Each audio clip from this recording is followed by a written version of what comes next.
This is the Relevant Podcast.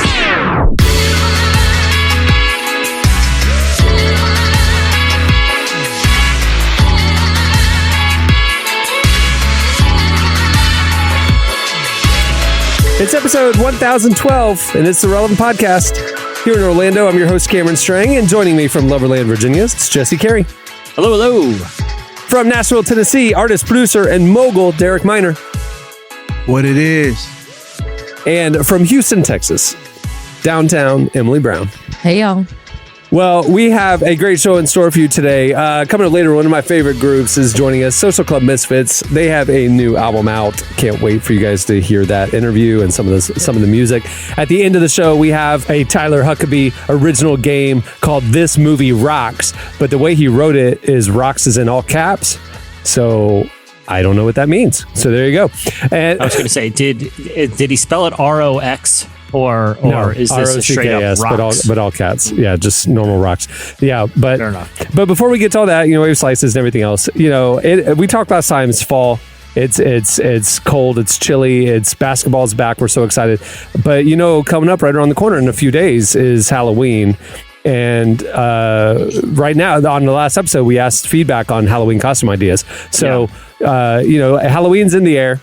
There's candy in the stores, and I personally, like my son and I went grocery shopping the other day, and there's a big old bag of candy corn. He's like, Dad, come on, can we get the candy corn? I'm like, sure, why not? So we have now a bowl of candy corn sitting out on the coffee table. You know what I mean? So it's like things are just different. No way it's making it to Halloween. No that's chance. The thing. No it's chance. an excuse to. Derek, you have young children. Do you typically have candy in the house, just at anyone's disposal? Yes.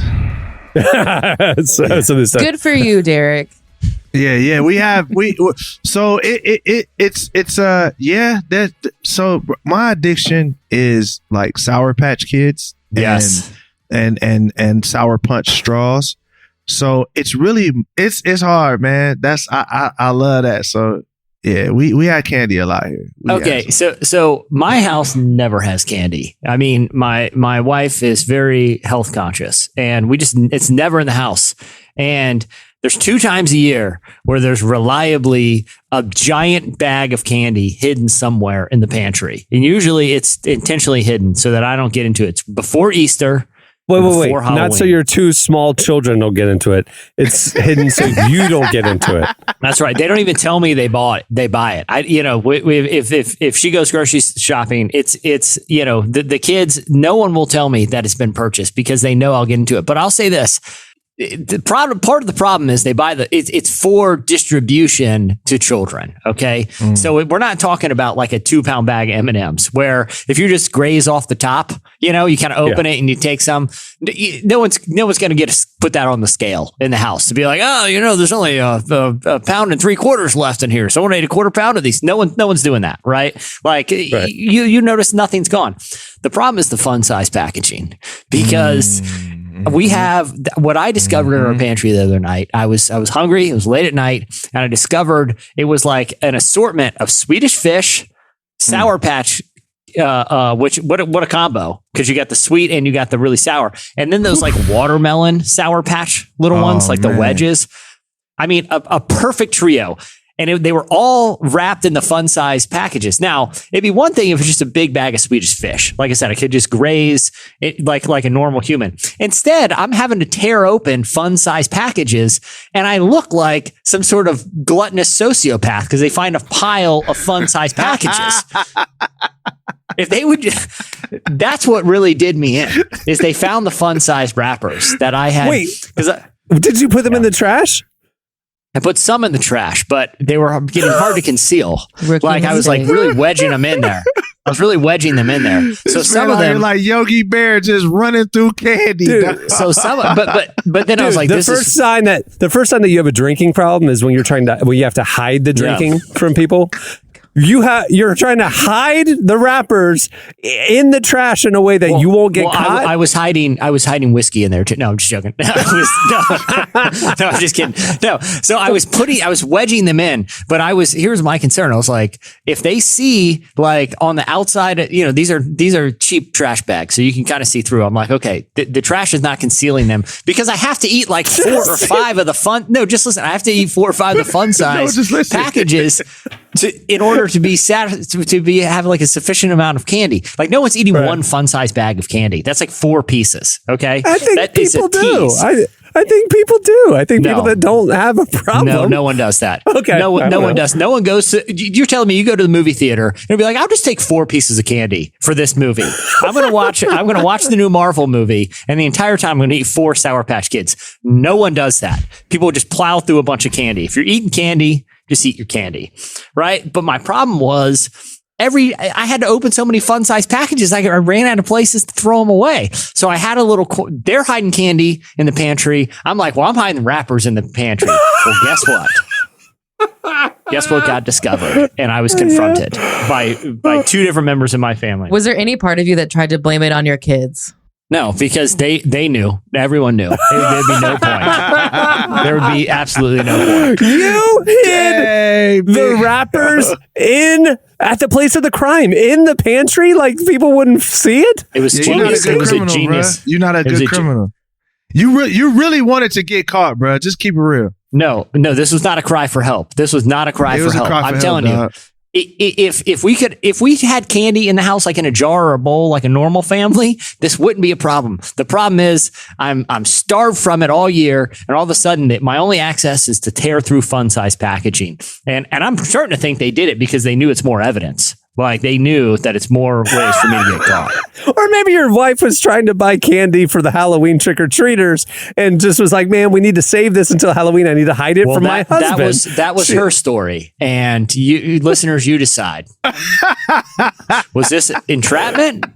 Or was this buying candy like 3 weeks early for Halloween? By the way, next time we go to a Magic Game, Cameron, enjoy 3 Swedish fish, because if you're going to judge me for eating more, whenever I go out with you guys, I'm going to be like, oh no, this person only gets 3 pieces of candy. They said that's a normal intake. At the game the other night, there was a soft serve ice cream bar. So Cohen got, at halftime, he got like a bowl of chocolate soft serve ice cream. And then there's little toppings next to it. I was like, oh, okay. You take so he spooned on some M&Ms. We got back to our seat and he realized those weren't M&Ms. They were Skittles. Have you ever had Skittles on chocolate they get ice very cream? Hard. That does not sound tasty at all. By the way, that's why Froyo just changed my world, because I can just basically put a tiny layer of frozen yogurt and just make a big cup of candy and no one can judge. That's part of the deal when you go to Froyo. It's player's choice, Facts. No judgment. No judgment from the Froyo people. Facts. No, it's really a judgment-free zone. And look, my son, so my sons, when we go to the frozen yogurt spots, like, I don't even know how the ice cream and all of the candy stays in the bowl. Like, it's a mountain of, man. And they have this deal that's like $5, whatever you can put inside this bowl, you got. They don't weigh it or anything. Man, these kids have gummy bears, gummy worms, cheesecake, brownie. It's lathered in all 3 of the sauces. Like, I'm like, bruh, there's no way. Like, I don't know how kids are able to go to frozen yogurt spots and do that.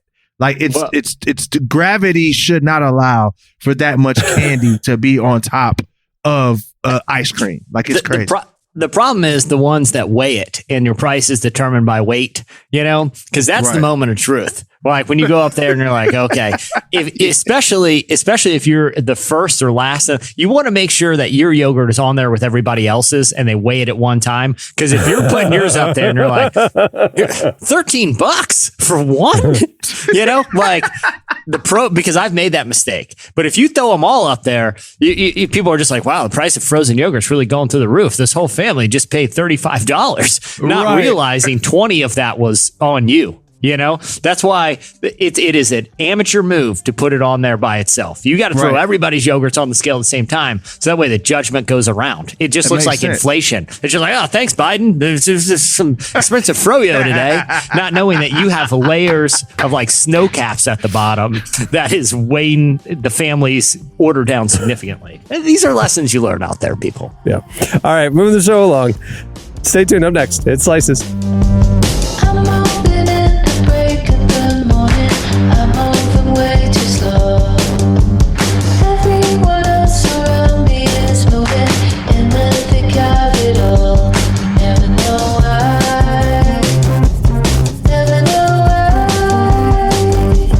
Never know why.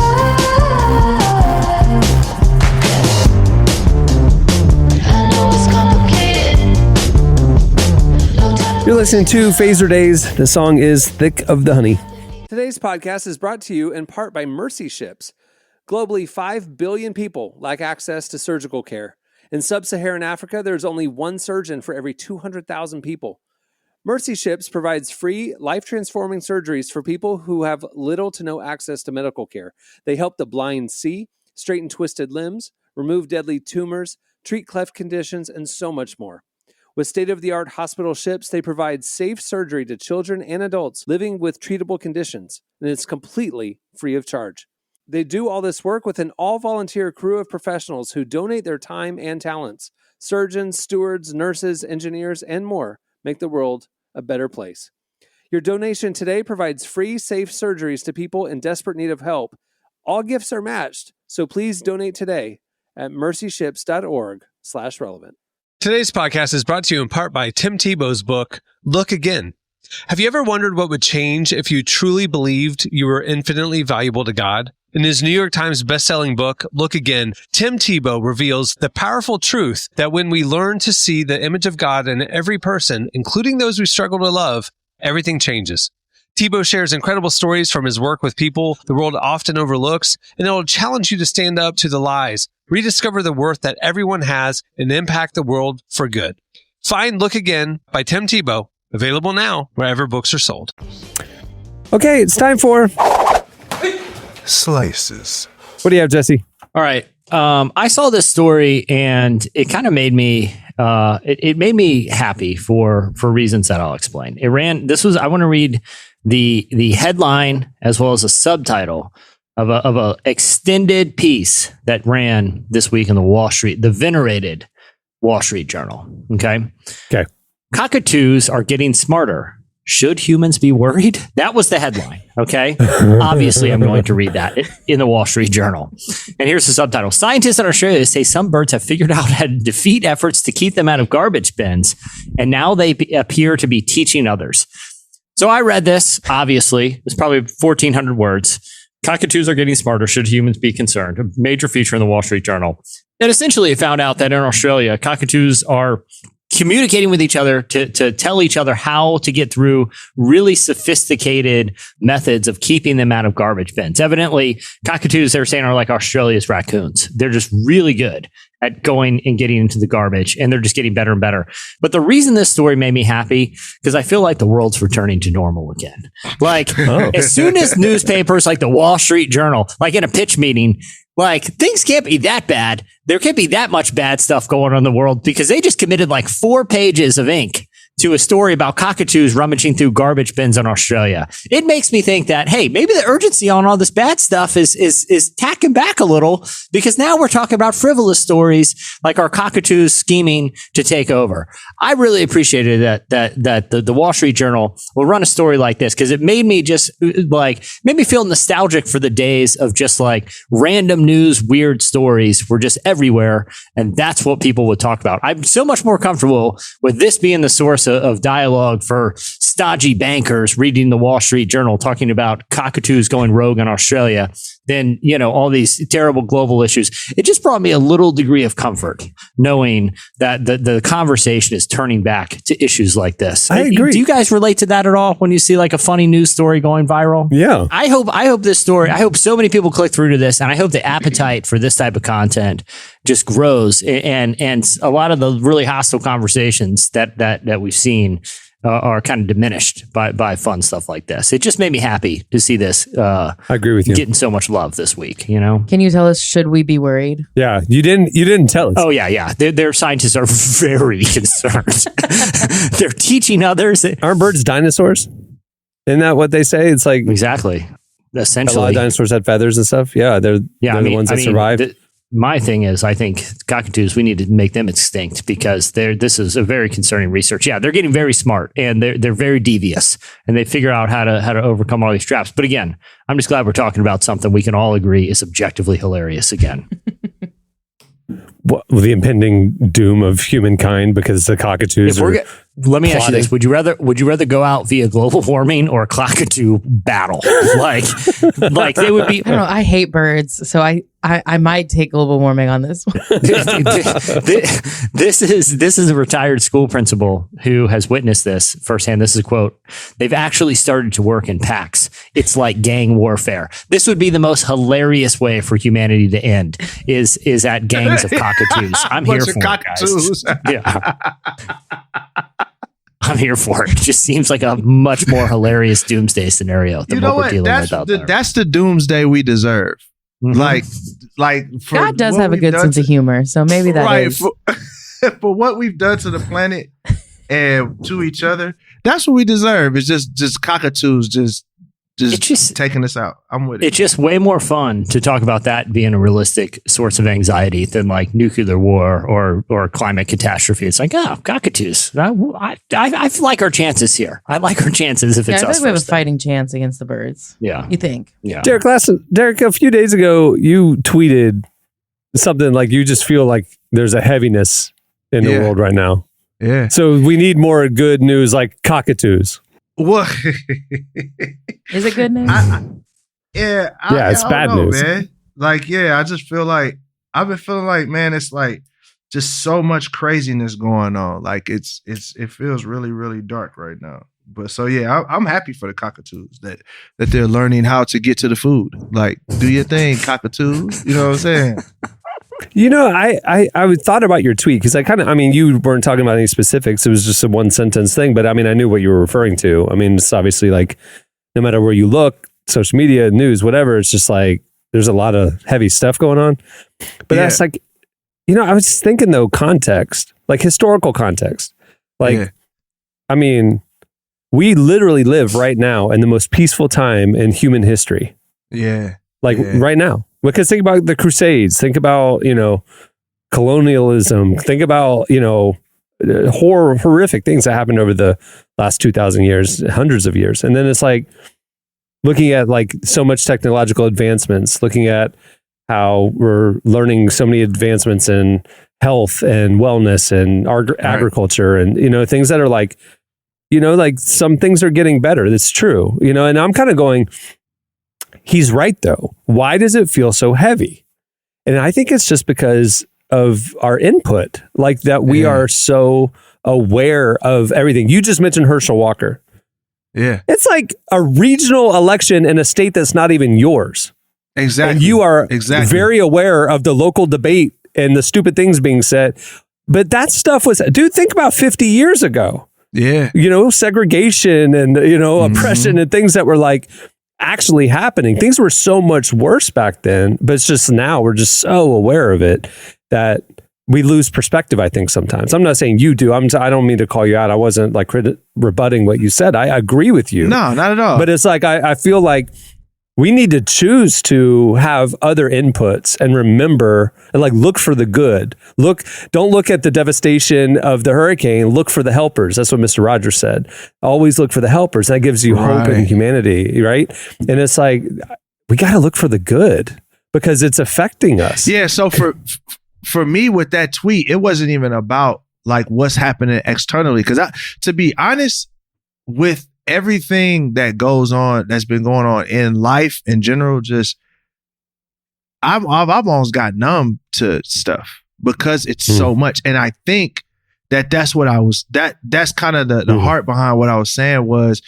like, I know a lot of people that are struggling really, really bad mentally. And so when I'm talking about the dark and ominous, like it's not necessarily like, oh, just the war in Ukraine or just like inflation and all of that. But it's just like, man, I've been watching and it seems like people are, and I think some of it is what you have to say. What you just said is like, I don't think I'm meant to be able to hold all of the political races across the United States and what people's opinions are about that. Like, I just think it's just, maybe it's just information overload. And I think it's kind of maybe driving us crazy because I don't think we were all meant to be able to hold that in. I noticed that I'm way happier when I'm not engaged on the internet and social media and knowing the latest things that are happening. But you just seeing, like, it just feels like I see a lot of people struggling. It's almost like a heaviness, not like imminent danger specifically for us in the United States. Now, in other countries, there's a lot of imminent danger, but there's always been imminent danger in the world, you know, but it's like there's just this heaviness that feels icky, you know? I think we're going to be learning about the long-term effects that COVID had on society for a long time. Yeah. I think the last 2 years affected people more than we realize, you know? Yeah. Yeah, I think social media also, like you said, like, I don't think humans are meant to hold all of this information, especially like emotionally. Like, I think a lot of people think they can take things in intellectually and it doesn't affect them emotionally, but it does. Like you said, like the political races, those are things that we're going to have emotions and thoughts on. And I think that's really hard for people to, I think there's this push where it's like, well, you have access to the information, you should be informed, but you also have to protect your peace. And sometimes that means I don't need to focus on what's going on in, I don't know, the Vermont state race. I'm never going to go to Vermont. No offense to anyone there, but like, I don't need to know about that. You know, best of luck to you. I have my own Texas political race to worry about. And like, that's where I need to like put my focus and stuff. And I think I know a lot of people that like my age, especially because we have grown up with the internet and we have access to all this information through social media, we almost feel this pressure that, well, I should be seeking out that information. I should be informed. But like you said, like even if you're talking about history, you know, we learn about these major wars that happened. There were other things going on during the Crusades. Like those are the big things in history. Right now, we're living through history, the little moments and the big moments, and it's a lot to like take in. Yep. And I think, definitely like COVID has affected so much, but I think even just the general impact of social media, I think that's going to be something that needs to be focused on and studied for years and years and years. And then it's too, for me, it's the disinformation. I don't know. Like at this point, I'm like, sometimes I'm like, I don't even know what's real or not. Like just Kanye's talking about like, you know, hey, the Kardashians didn't let me see my daughter or not. It's like, you don't even know what's real in that situation. Like, I don't know what's real in the situation with Ukraine and Russia. Like we honestly have no clue.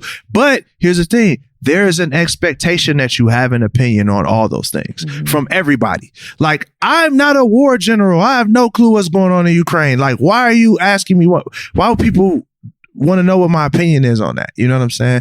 Jesse, I'm sorry. I think I cut you off, bro. No. It's good. I was just saying, you know, I think for, you know, a long time in humanity and it's beyond humanity in all species, like threat perception, the more sensitive you are to threats or perceived threats, the more likely you and your family are likely to survive, right? I mean, it's just survival instinct.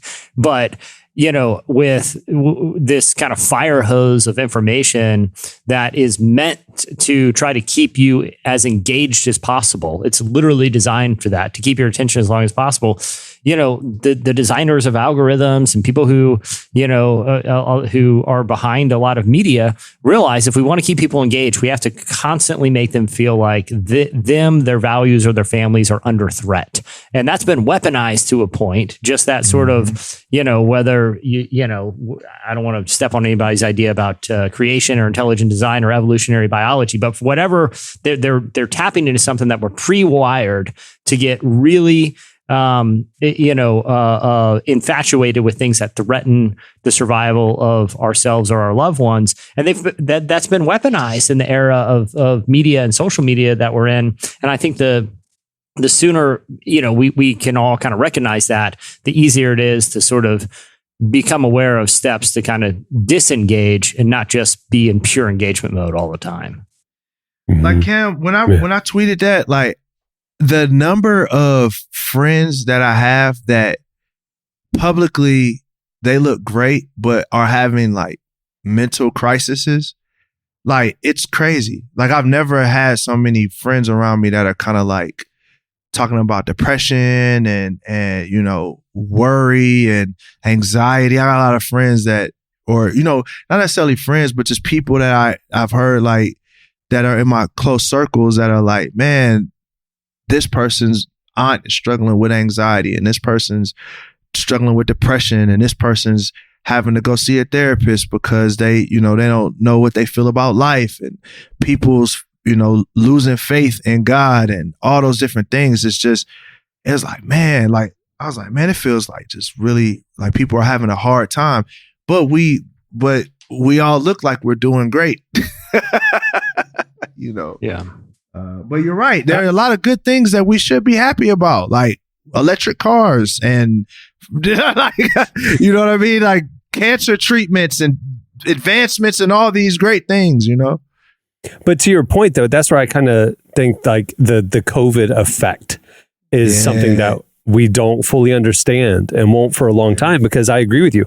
We've recently had we were a small team. We've had 2 team members here at Relevant really struggling with mental health circumstances and had to move on because of like you're talking about. It's affecting a lot of us, and they look great on the outside, but they're really struggling on the inside. And it's like, we need to take this seriously, you know, and lean into it. And I'm really glad. I was grateful for you. Yeah, I was just grateful for you saying something. You know what I'm saying? Like we need people like you, people with platforms saying, hey, I'm feeling like this too. I mean, so people would go, I'm not alone, you know, because that's the thing is like, you're looking at everybody looking great, looking on social media, everybody looks great. You feel like you're alone in this. And the fact is you're not, you know? So, man, that's why we need the church, man. Like if we've never needed the church to be the church, it's now, man, because people are struggling and they're losing their faith, and we have to have something that people can run to.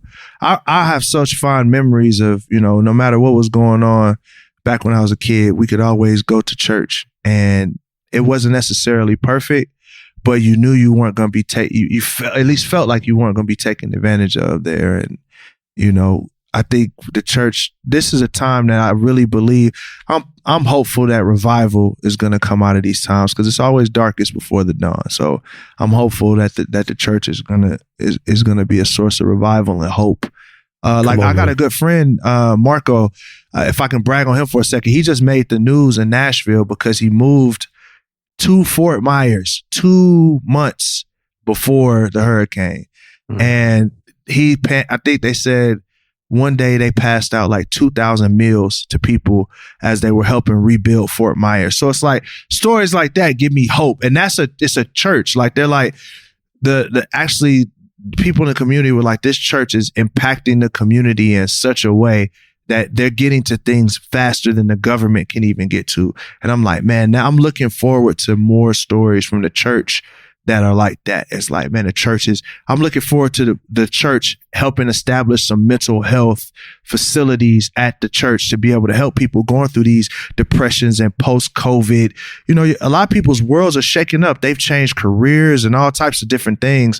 Like the church is going to need to be a place where people can come and say, man, I need somebody to talk to, and they can get somebody that cares about them more than just their tithing and offering, you know? Yeah. It's Jesus and therapy, man. Both and Jesus not either or. Therapy, I mean, baby. You know, yeah. Hey, well, Jesse, why'd you have to bring up Cockatoos? Man, see.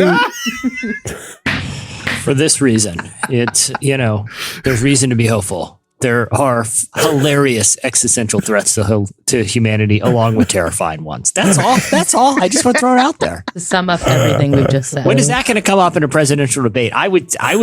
What are we going to do about the cockatoo problem, sir? Who's not going to? I'm just saying. I just wanted people to be aware that there are hilarious threats to the fate of humanity, as well as terrifying ones. That's all. That's all. If Kanye runs 2024, the over-under on him mentioning Cockatoos is pretty good.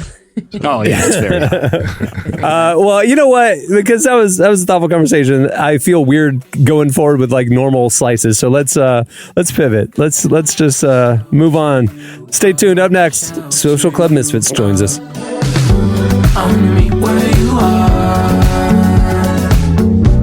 I wanna meet where you are. I wanna meet where you are.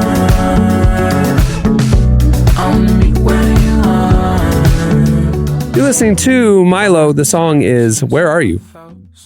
Today's podcast is brought to you in part by John Mark Comer's book, Garden City, a book that speaks to the tension we all feel between work, rest, and purpose. The New York Times bestselling author John Mark Comer takes us to the scriptures to identify what it really means to be human and flips the script on the idea that who you are matters, not what you do. He shows that God created us for meaningful work and meaningful rest. Both matter. This book helps you ask and answer the big questions. Does God care where I work? Is there a direction for my life? So you can discern God's heart for your calling, your rhythms, and the way His Spirit wants to shape every part of your life. If you're longing for purpose and a more grounded way to live, check out the new hardcover edition of Garden City wherever books are sold. Well, today's show is brought to you in part by the new book, God, the Science, the Evidence. We talk a lot about faith, but how often do we talk about science in the same breath? You might be surprised to discover just how deeply the two actually agree.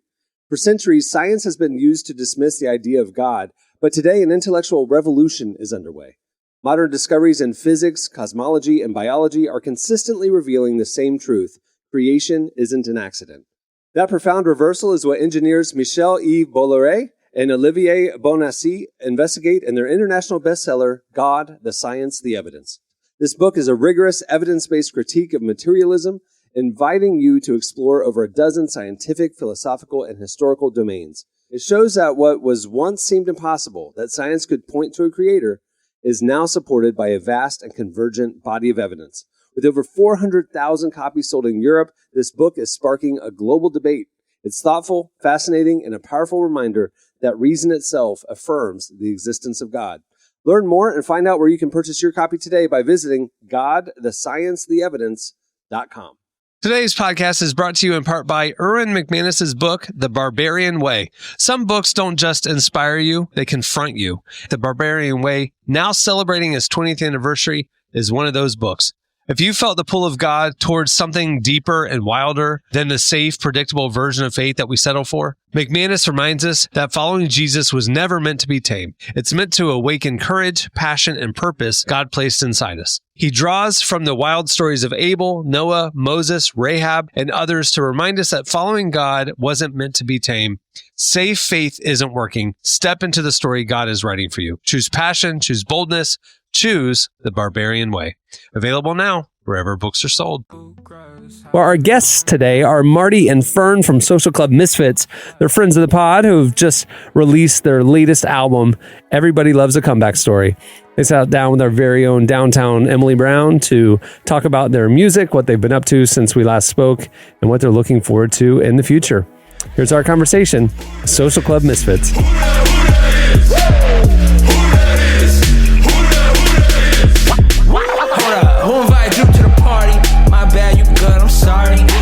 Don't trust nobody.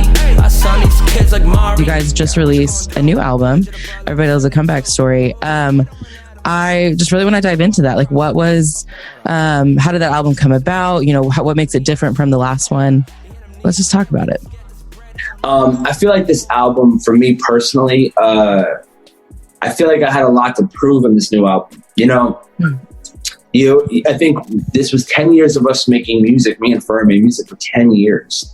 And we made a lot of great stuff. I mean, I think our secret power is the fact that we can, we cross genre so much, you know, like we'll make Latin, dance, rap, and then, you know, it's like everywhere. And I love that. I love that artists are starting to do that more than ever too. But for this album, I feel like I definitely had a lot to prove. And, you know, when we released an album during the pandemic, and a lot of the songs were just like, you know, we never saw each other. Me and Fern didn't see each other for a whole year because of the pandemic. So it's kind of hard to make an album where you're not seeing the guy that you make your album with.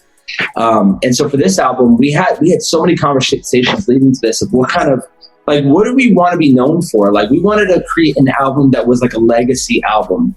And we were talking to a friend of ours, Chris Durso in New York, and he was telling us, he's like, man, he's like, I feel like the way that I was explaining it, he was like, I feel like it's like a comeback story. And so we thought of this title, Everyone Loves a Comeback Story, because really, who doesn't? You know, who doesn't love the story? Because it just instills hope in everyone else. It's like, if I could do it, you could do it, you know, and that makes it a little bit easier in our minds. Like, hey, I could do it, you know, it's achievable. And so that tied with, there's this one scripture we've been talking about, which always just perplexed me because I always gloss over it. It was a scripture in John about how the Pharisees wanted to kill Lazarus. And this idea that why would they want to kill him? It's because he's like a walking testimony. And I think, you know, when me and Fern first met, Fern was getting out of prison. I was getting out of a really toxic church, Latin toxic church situation. And felt like I was in my own thing, and Fern was, and we came together, and that's how Social Club kind of was birthed. And so for 10 years we've been making music. So this was our legacy album. Welcome to the club. Hey, welcome to the club. Misfit members only. And we do this for the love, neighborhood and homies. What up, though? Full transparency, y'all parodies, all heresy, all hell. You mentioned that you felt like you needed to prove something. What do you mean by that? I feel like as an artist, I've grown a lot. Me and Fern have grown a lot. I mean, when I first started making music, I didn't know what I was doing. I mean, like, my first hip hop song was made and released. I didn't have really time to practice and like say like, hey, let's not release it. It's not good. So I kind of had to grow up through music. The last 10 years, I was just releasing things because the demand was there. And, you know, I didn't produce back then. And now I've produced. On this album, I produced about 8 songs on this album. I went from 3-4 years ago not producing to producing 8 songs on this new album, producing for other artists that I really like.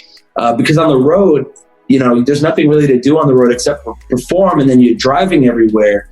And so I would just take my laptop and I would just go on YouTube courses and learn how to produce. So that was a piece of it. Also, I feel like our style has just been elevated. And a lot of fans will be like, yo, I grew up listening to you. And I was like, all right, well, let me give you something that you can keep taking with you. And so this album is like, if you were an old fan or a new fan, this album is kind of like a rebirth album for us. I think it's like we're at our best. We're on our A game here. I love that. What you would want on any album, but I think that I don't know. Sometimes certain songs that you think are great, like I had a song on the last album, God on My Side, which I thought was like a huge, great song. And it was like a fun song.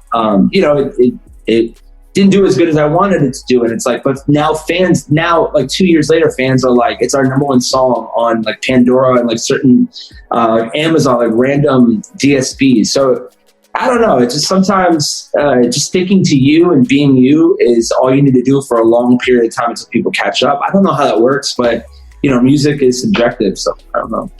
Have you ever felt that pressure to maybe like change your style or change something about you in order to like get more fans, or do you feel very comfortable just being who you are? I mean, personally, it just is what it is. I feel like we've been doing music for so long and been able to do it for so long, being who we are, giving the people the same person, but just giving the growth as well. You know what I'm saying? So I think that's the beautiful part, that we haven't really, we've stood on what we believe, showed what we loved, painted pictures about things we've gone through.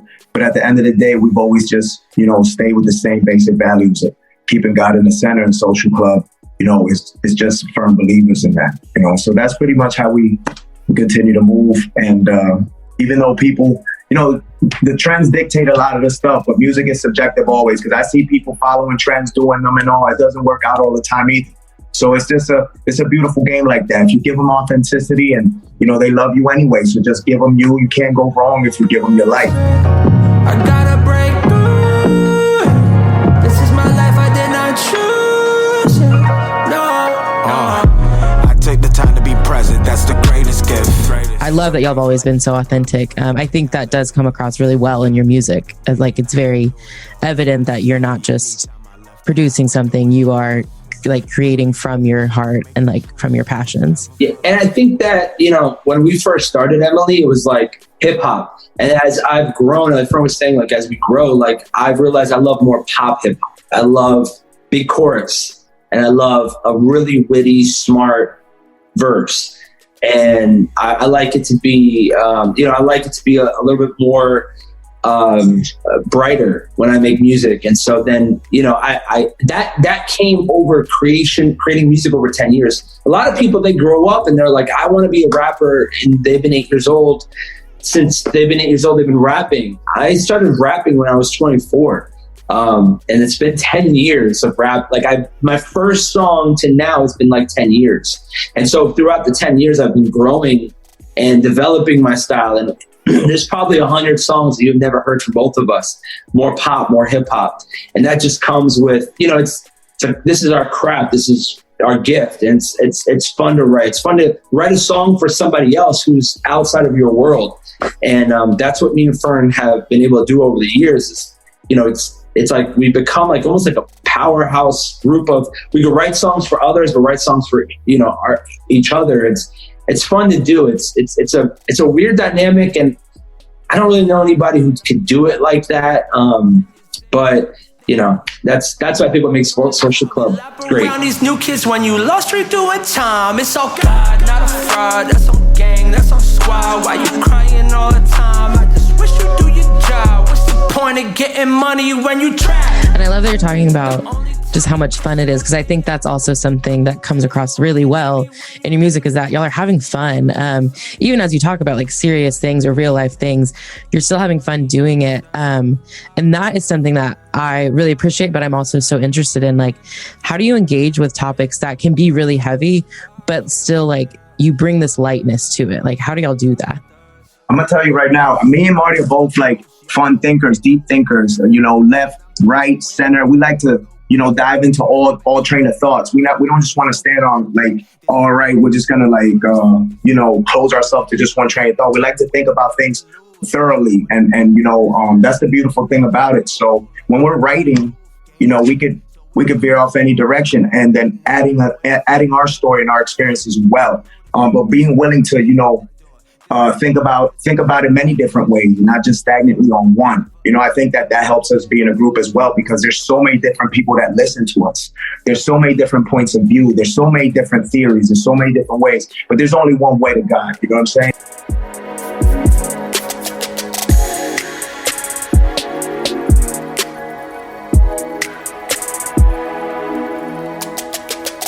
That was Social Club Misfits. Make sure to check out their new album. Everybody loves a comeback story. All right, stay tuned. Up next, it's a game. Baby, come on top of my back and we'll be up by the morning. I hope you save your last breath like the sun's rising up till it's soaring. All my life I've been waiting to watch the hours start fading. You're listening to OK Will. The song is Tomorrow. Okay, it's time for This Movie Rocks. Dwayne Johnson's hotly anticipated foray into the superhero movie industry has kicked off with Black Adam, a muscle-bound romp into DC Comics' classic anti-hero. Johnson is one of the biggest movie stars on the planet, and his presence in a movie is guaranteed to bring eyeballs to any project, even if the rest of the movie doesn't look at all that interesting. Yes, The Rock has had some highs and lows over the course of his career, with the movie marketing desperately trying to get you in the door of his even less memorable projects. In this game, you'll be given the real tagline of a real Dwayne Johnson starring movie, and you must guess which Dwayne Johnson movie it belongs to out of the options given. Each player will be given one chance to smell what The Rock is cooking, which will remove 2 of the incorrect options from the list. If you guess correctly, you get a point. Whoever gets the most points at the end of the game will be allowed to buy tickets to a showing of Black Adam at retail price. All right, Emily, you're up first. Big meets bigger. Big meets bigger. Is that the tagline for Central Intelligence, Rampage, Baywatch, or Pain and Gain? I'm trying to remember the difference between all of these Rock movies. Wait, Rampage. That's the one about the like big ape or something like that. That is correct. That is the tagline for Rampage. All right, Derek, you're up. Believe the impossible, discover the incredible. Is that the tagline for Journey to the Mysterious Island, Jungle Cruise, Empire State, or Moana? C. When I don't know the answer, I just say C. The answer is Journey to the Mysterious Island. Believe the impossible, discover the incredible. All right, Jesse, tagline. Pro and cons. Is that the tagline for Furious 7, Hobbs and Shaw, Red Notice, or The Game Plan? I'm going to go with the Fast and Furious movie, but I'm surprised it wasn't. What is the football remake movie where they play, where it doesn't The Rock, isn't he like playing a prison guards versus prisoners football game? I'm surprised that's not the answer, but I'm going to go with that, the Fast and Furious movie. No, the answer is Red Notice. Red Notice. Red? No, I didn't. What movie is that? I don't know. I'm just shocked. Yeah. I'm shocked at how many movies I've already said, and we're only on round 1. That's crazy. What a career. Yeah. All right. Round 2. Emily's up 1-0. All right, Emily. Slow justice is no justice. Is that the tagline for Fast 5, Faster, The Rundown, or Walking Tall? The Rundown? I actually don't know what that one is. Faster. That's the tagline for Faster. Slow justice is no justice. That's what I always say. All right, Derek. One man will stand up for what's right. Is that Walking Tall, Scorpion King, Skyscraper, or Hercules? Walking Tall. Walking Tall. That is correct. You're on the board. I actually like Good that job. movie because it was based on a guy here in Tennessee. There you go. All right, Jesse. Warrior, legend, king. Is that the tagline for Black Adam, Hercules, Scorpion King, or the Tooth Fairy? I really wish it was the Tooth Fairy. I feel like that would be a much more interesting take on the Tooth Fairy, but I'm going to say the Scorpion King. That's right. Yes. That's right. You're on the board as well. Tie game going into round 3. Here we go. Emily, you're up. Their American dream is bigger than yours.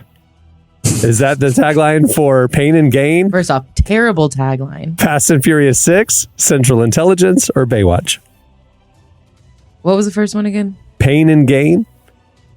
Sure. Pain and Gain is correct. There you go. With such confidence. All right, Derek, here we go. One goal, a second chance. Is it Hobbs and Shaw, Gridiron Gang, Skyscraper, or San Andreas? Gridiron Gang. That's right. You take the lead. There we go. Wait, no, Emily just got it right. So it's tie. You're tied with Emily. Sorry. All right, Jesse, you can tie it up. Here we go. Okay. Justice on his terms. Is that Skyscraper, The Rundown, Jungle Cruise, or Snitch? I wish it was the Tooth Fairy. Justice on his terms. What was the first one you said? Skyscraper, The Rundown, Jungle Cruise, or Snitch? I'm going to go the Rundown. I'm going to go Rundown. No, it's Snitch. I didn't even. I have no idea what that film that it could conceivably be about. No clue. Well, it's like all the other ones. All right, last round. Here we go. So it's 2-2-1, I believe. Emily, you're up. Here we go. Last round. Last round is worth 3 points each. So it's anyone's game. Here we go. Magic is getting some muscle. Is that Black Adam, Jumanji, the Tooth Fairy, or Hercules? I think it might be the Tooth Fairy. It is the Tooth Fairy. It is. Good job. All right. Derek, here we go. All roads lead to this. Is that Fast and Furious 6, Fast 5, Furious 7, or Fast and Furious? Wait, you have use your smell. What is it? Smell what the rock's cooking? Yeah, Is that what it's smell called? what the rock's cooking. Do you smell what the rock is cooking? Thank you, Emily. I got your back. Don't worry. All right, here we go. So we're taking away Fast and Furious and Fast 5. So your two options for all roads lead to this is Fast and Furious 6 or Furious 7. Hey, man, we gonna go Furious 7. It's Fast and Furious 6. All right, here we go. Last question. Jesse, where will you be? Who will you be with? Is that Jumanji, The Rundown, San Andreas, or Skyscraper? Good Lord. Again, the tagline tells me nothing. San Andreas. Yes, it was San Andreas. I still say, listen, if on Netflix it was just a picture of The Rock staring stoically at the camera and it said the Tooth Fairy, justice is now on his terms. You're telling me you're not like, okay, well, I at least have to see what this movie is possibly about. I gotta watch it, bro. Well, there you go. Congratulations, Emily, for your win on This Movie Rocks. There you go. Tyler, you went out with a bang on this one, bro. Yeah, that was a good one, man. That's a good one. All right. Well, before we wrap things up, I want to thank Marty and Fern from Social Club Misfits for joining us. Make sure to check out their new album, Everybody Loves a Comeback Story. It's out now. Love their stuff. Incredible group. Go check it out. Also, make sure to check out relevantmagazine.com. Our fall issue is out now. We have some amazing features in it. Conversation with MIA about her faith conversion, the cast of The Rings of Power, Tycho, N.T. Wright, so much more. And make sure to, come back every day. Check out all the stuff we're posting at the intersection of faith, life, justice, and culture at relevantmagazine.com. Okay, on that note, we'll wrap it up. I'm Cameron Strang. I'm Jesse Carey. I'm Derek Miner. I'm Emily Brown. We'll see you next time. Have a great week, everyone.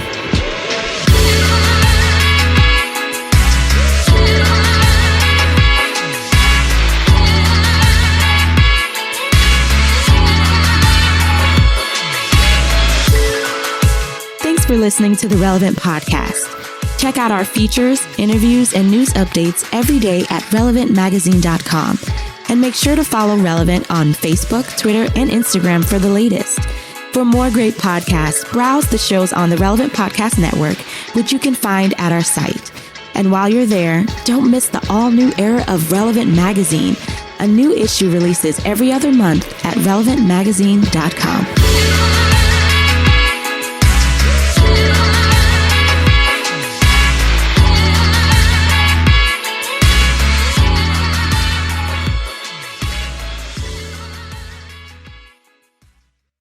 Whenever I go out with you guys, I'm gonna be like, oh no, this person only gets 3 pieces of candy. They said that's a normal intake. Relevant Podcast Network.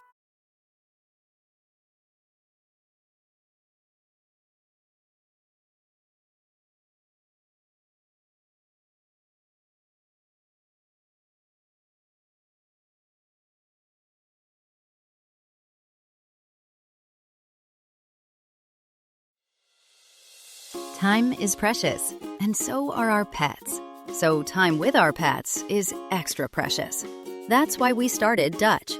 Dutch provides 24/7 access to licensed vets with unlimited virtual visits and follow-ups for up to 5 pets. You can message a vet at any time and schedule a video visit the same day. Our vets can even prescribe medication for many ailments, and shipping is always free. With Dutch, you'll get more time with your pets and year-round peace of mind when it comes to their vet care. Go to Dutch.com to get vet care that is always there for just $92 a year.